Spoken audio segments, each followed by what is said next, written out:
भाइयों, क्या आपने कभी महसूस किया है कि किसी लड़की को खोने का डर आपकी नींद, आपकी मानसिक शांति और आपकी खुद की सेल्फ वैल्यू को अंदर ही अंदर खा रहा है? अगर हां, तो आज हम उसी डर की परतों को खोलेंगे, समझेंगे कि यह डर आता क्यों है, इसका असली स्रोत क्या है और कैसे इसे अपनी ताकत में बदला जा सकता है।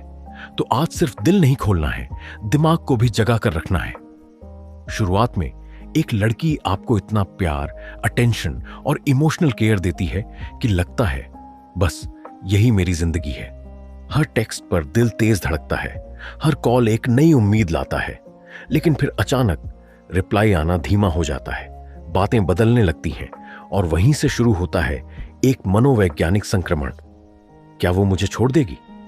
और भाई, ये एक सवाल नहीं, ये एक अंदरूनी डर है जो हर दिन आपको भीतर से कमजोर करता है। पर ध्यान देना, यह डर हकीकत नहीं है, यह डर आपकी सोच की उपज है। किसी लड़की का जाना आपकी जिंदगी से कोई हिस्सा छीन नहीं लेता, यह सिर्फ एक इमोशनल अटैचमेंट का टूटना है। और इमोशंस स्थायी नहीं होते। यह डर तब जन्म लेता है जब आप अपनी खुशी, पहचान और आत्मसंतुलन को किसी और इंसान में ढूंढने लगते हैं। आप अपने मूल अस्तित्व को भूलने लगते हैं।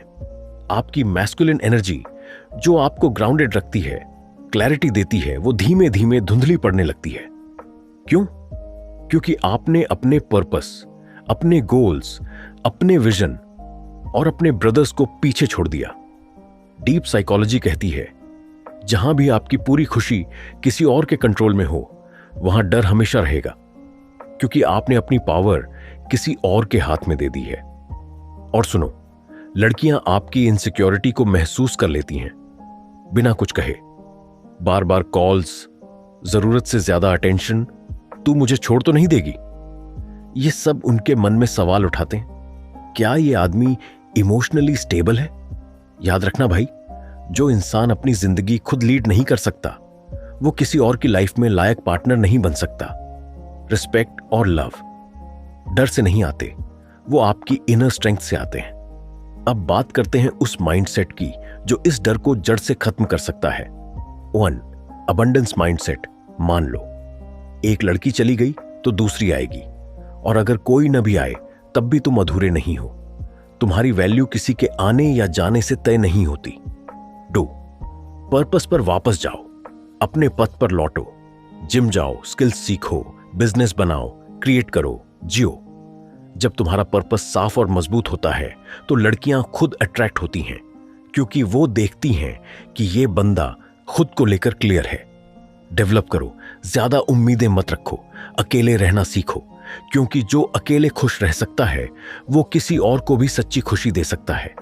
4. खुद को प्रायोरिटी दो। याद रखो, लड़की जिंदगी की चेरी है, केक नहीं।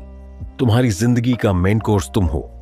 अब सबसे जरूरी सवाल, अगर लड़की बोले मैं जा रही हूं तो क्या करना चाहिए? रिएक्ट मत करो, इमोशनली टूटो मत, बस शांत रहो और बोलो, ठीक है, शायद ये सही है, मैं भी खुद पर फोकस नहीं कर पा रहा था, तुम एक अच्छी इंसान हो, ऑल द बेस्ट। भाई, ये लाइन सिर्फ शब्द नहीं है, ये इमोशनल मैच्योरिटी का स्टेटमेंट है। ये तुम्हारे अंदर की शक्ति को सामने लाता है, और यहीं पर लड़की सोचने लगती है, ये बंदा आम नहीं है। अगर तुम डर में जीते हो तो सामने वाला भी वो डर फील करता है और धीरे धीरे तुमसे दूर हो जाता है। इसलिए समझो, लड़की को खोने का डर असल में खुद से डिस्कनेक्ट होने का नतीजा है। जब तुम वापस खुद से जुड़ोगे, अपने पर्पस, अपने मिशन, अपने विजन से, तो ये डर खुद मिट जाएगा। लड़की अगर आए तो तुम्हारी लाइफ में वैल्यू ऐड करे, अगर जाए तो भी तुम वही रहो जो तुम हो। अब से अपने पर्पस पर काम शुरू करो। नई लड़कियों से बात करो, लेकिन किसी पर अटैचमेंट मत बनाओ। मेरे दूसरे वीडियोस देखो, नीचे लिंक है। अगर दिल से कुछ सीखा है तो लाइक करो, शेयर करो और सब्सक्राइब करना मत भूलना। I love you all. Grow strong, live real. Bye.